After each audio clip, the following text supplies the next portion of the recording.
လောက်ကိုင်ခွင့်လဲနဲ့ပတ်သက်လို့ပါတီတိုင်းနိုင်ငံရေးသမားတိုင်းကအကောင့်ကြီးပဲလူတူးကြိုက်အောင်ပြောတယ်ဒါပေမဲ့ဥက္ကဋ္ဌရဲ့ပြောဆိုမှုမှာဘာပါလဲဆိုရင်လူငယ်တွေလောက်ကိုင်ခွင့်လဲပေါ်စီဖို့အသက်မွေးဝမ်းကြောင်းပညာတွေသင်ကြားဖို့အတွက်တင်တန်းတွေဖွင့်နေပြီးကျောင်းတွေဖွင့်ပြီးသင်ကြားပေးမယ်တဲ့เนาะအထူးသဖြင့်မျိုးသမီးတွေပေါ့เนาะမျိုးသမီးတွေတက်တော့မျိုးသားတွေတက်တော့လူငယ်တွေအတွက်တက်မွေးဝမ်းကြောင်းပညာတင်တန်းကျောင်းတွေဖွင့်ပြီးတော့သူ့ရဲ့အဲ့ဒီထဲမှာပြောတဲ့အကြိုက်ဆုံးချက်ကထမင်းစားလက်မှတ်ထုတ်ပေးမယ်ဆိုတဲ့အကြောင်းလေ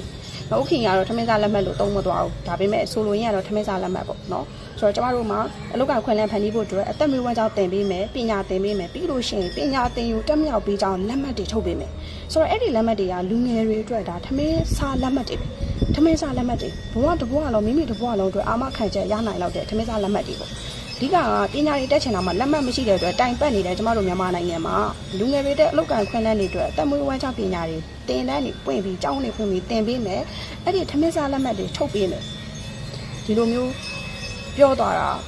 ာကြားရတဲ့အတွက်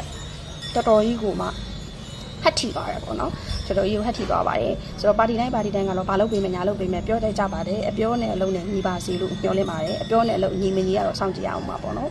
်နောက်တစ်ခုကကျမတို့ဘူးလက်ဦးလာဆိုရင်ဒီခံမျိုးပါတီဘူးလက်ဦးလာဆိုကရွေးကောက်ပွဲမှာတဲ့ကျွန်တော်တကယ်လို့သူရွေးကောက်ပွဲမှာနိုင်ခဲ့လို့ရှိရင်သူနှစ်ချက်ကိုဦးစားပေးပြီးပြောပါတယ်နံပါတ်1ကသဘုံတွေရဲ့ဌာနချုပ်ကိုအမြင့်လန်တယ်ကျမတို့ကြိုက်တယ်ဘာလို့ဆိုတော့လက်ရှိချိန်မှာပြည်သူတွေအကောင်းဆုံးမျှော်လင့်နေတာဘာကြောင့်မလို့သဘုံတွေဌာနချုပ်ကိုတမတော်ကမနှိမ်နှင်းတာလဲဆိုတော့မေးခွန်းနေနော်ဥပမာ KIA ဆိုလို့ရှိရင်လည်းသူတို့ရဲ့လိုင်းစာဌာနချုပ် KIA ဌာနချုပ်ကိုဘာလို့မေးမလှမ်းတာလဲ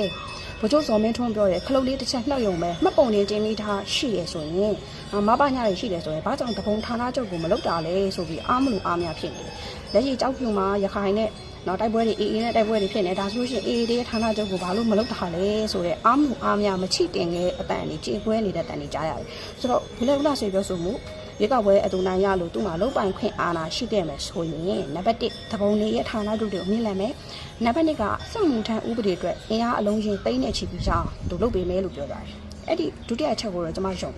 ဘာလို့လဲဆိုတော့ဒီခံဖြိုးမှာကပါတီဝင်အင်အားကတန်းနဲ့ချီပြီးရှိတယ်နော်ပါတီဝင်အင်အားတန်းနဲ့ချီပြီးရှိတယ်အဲ့ဒီအတွက်တကယ်လို့ဒီခံဖြိုးကဘလို့လားဆိုလို့ပြောဆိုလုတ်ပိုင်ခွင့်အမှန်တကယ်ရခဲ့မယ်ဆိုရင်ကျင်းသေးပေါ့ဒီစမှုထမ်းအတွက်အင်အားအလုံးကြီးရအောင်သူတို့စွမ်းဆောင်နိုင်နိုင်မယ်လို့ကျွန်မယုံကြည်တယ်နော်ဆိုတော့ဒီတော့ဘူးလောက်လားဆိုပြောသလိုဒီနှစ်ချက်ကိုအဓိကထားပြီးသူတို့လုပ်မယ်နောက်တစ်ခုကျမ်းမာရေးတွေပညာရေးတွေဒီလျှက်စိတ်ရရှိရေးတွေကတော့နောက်တစ်ဆင့်တိုင်းပြည်အေးချမ်းရင်အေးချမ်းတယ်လို့လုပ်သွားမယ်လို့ဒါသူ့ရဲ့လူမှုကွန်ရက်မှာရေးသားလာတာတွေ့ရတယ်ဒါလောလောဆယ်သူပြောဆိုမှုလူထုနဲ့တွေ့ပြီးပြောဆိုတယ်ဆိုရင်တော့ဒါနိုင်ငံရေးအာမခံချက်ဒီကိုဖြစ်သွားလိမ့်မယ်ဆိုတော့ဒီပုံစံအတိုင်းအမှန်တကယ်လုပ်ပေးမှတေးကြရင်အပြောနဲ့အလုံးနဲ့ညီမှတေးကြရင်ကျိတ်သေးပါပြီးခံဖြိုးကိုအားလုံးကမဲပေးရွေးချယ်ပါလိမ့်မယ်မဲပေးပါလို့မဲတောင်းစရာမလိုဘဲနဲ့ပြောနဲ့အလုံးနဲ့ဒါအမှန်တကယ်ညီမယ်ဆိုရင်ကျိတ်သေးပါပြီးခံဖြိုးကိုလူထုကမဲပေးလိမ့်မယ်ကျွန်မကိုယ်တိုင်လည်းမဲပေးမယ်နော်ဆိုတော့တို့တော့အပြောနဲ့အလုံးနဲ့ညီစေးကျင်တယ်နော်ဒေါအောင်ဆန်းစုကြည်ဆိုလည်းဒီလိုပဲကျမတို့ပါတီအစိုးရဖြစ်ချင်းပထမဆုံးလုံးမှာကအမြင့်ဆုံးစာချုပ်ကိုပြည်သူကိုချပြမှာပါမြစ်ဆုံစာချုပ်မှာစစ်တပ်ကဘယ်လိုမျိုးတွေလှုပ်ထားလဲဘယ်လိုသဘောတူညီချက်တွေလှုပ်ထားလဲဆိုတော့ကျမတို့မသိတဲ့အတွက် NLD ပါတီအစိုးရဖြစ်ချက်ပထမဆုံးလုံးမဲ့အလုပ်ကမြစ်ဆုံစာချုပ်ကိုပြည်သူကိုချပြပါမယ်ဆိုပြီးတော့ကချင်ပြည်နယ်မြစ်ကြီးနားမှာကချင်ဝတ်စုံဝတ်ပြီးကချင်လူထုကိုတော်စုကြည်ချင်းတဲ့တကယ်တဲ့အစိုးရဖြစ်တဲ့ခါကျတော့9နှစ်လုံးတော့မြစ်ဆုံကြောင်းကိုတခွန်းမှမဟပဲနဲ့အတိတ်မိသလိုရွှေပြောက်သလိုအယူကွက်နေပြီးတော့ညနေပြောင်တိုက်ခဲ့တဲ့အနေအထားတွေရှိတယ်ဆိုတော့အဲ့လိုမျိုးတွေကျမတို့မကြိုက်ဘူးအဲ့လိုမျိုးတွေကျမမကြိုက်ဘူးလူထုကိုနိုင်ခံရေးဂတိကိုပေးရင်အဲ့ဒီပေးတဲ့ဂတိကိုတီအောင်ကျမတို့လိုချင်တယ်။နောက်ဆိုတော့လက်ရှိမှာဘူးလက်ဦးလားဆိုရအဲ့လိုမျိုးတွေပြောတယ်ကျမတို့ပြည်သူလူထုကကြိုက်တယ်။ဟိုအဲ့တွေပြည်သူကမဲပေးရွေးချယ်မယ်။မဲတကယ်လို့မဲပေးရွေးချယ်ပြီးတဲ့နောက်မှာရှေ့ရတော့ဆန်းစုကြည်လိုမျိုးအာဏာလေးရလက်ရကောအတိတ်မဲ့တယ်လို့ရွှေပြောက်တယ်လို့နဲ့ညက်နဲ့ပြောင်တိုက်ပြီးနေမယ်ဆိုလို့ရှိရင်လည်းပဲပေးထားတဲ့နိုင်ငံရေးဂတိကွက်ကိုမတည်ဘူးဆိုလို့ရှိရင်ပြည်သူကနေပြီးတော့လွှတ်တော်တွေကပြန်ပြီးဆွဲထုတ်နိုင်လောက်တဲ့ right to recall ဖြုတ်ထုတ်ဥပဒေတက်လေကျမတို့မှာလိုအပ်တယ်။လက်ရှိမှာ UEC အနေနဲ့ကအဲ့ဒါကိုပါတစ်ချိန်နဲ့ပဲပြင်ဆင်ဖို့ပြုပြင်ဖို့လက်ရှိမှာအချိန်ကြီးပြုပြင်ဖို့လိုပါတယ်နော်ပြုပြင်ပေးခြင်းကြပါတယ် UEC အနေနဲ့ကလက်ရှိမှာလွှတ်တော်မတည်ပြည်သူကနေပြတဲ့ပြည်သူကိုရွေးကောက်ပွဲကာလဂတိကိုပေးပြီးတော့မတည်လို့ရှိရင်ပြည်သူကဖြုတ်ထုတ်နိုင်တဲ့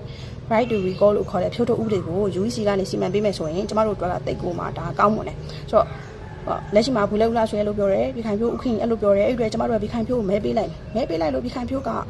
နိုင်ငံရေးဂတိကွက်ကိုမတည်ဘူးဆိုရင်ဘူးလက်ဦးလားဆွဲတယ်ကျမတို့လွှတ်တော်တွေကဆွဲထုတ်တင်ထုတ်ရမှာပဲเนาะအဲ့ဒီအတွက် right to recall ဒီကနိုင်ငံရေးအ